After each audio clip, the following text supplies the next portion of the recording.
मित्रांनो, आता काळ बदलणार.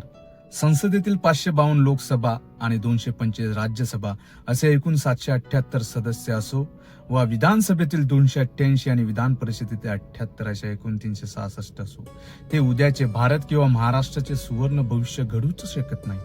ही लोक तुमच्यासाठी किती काम करतात? की स्वतःचं राजकीय भविष्य सुरक्षित ठेवण्यासाठी झटतायत, की स्वतःच्या फायद्यासाठी GR काढत आहेत? आजचा काळ जेन झीचा आहे. वर्तमान व भविष्यात महाराष्ट्रात किंवा भारतात एकच गोष्ट स्वीकारली जाईल, जेन झी रिझोल्युशन. यापुढे GR नाही तर जेन GR. शाळा, कॉलेज, विद्यापीठ म्हणजे खऱ्या अर्थाने विद्यार्थी संसद आहे. आजचा तरुण जे ठरवेल त्यावरच उद्याच्या देश चालणार आहे.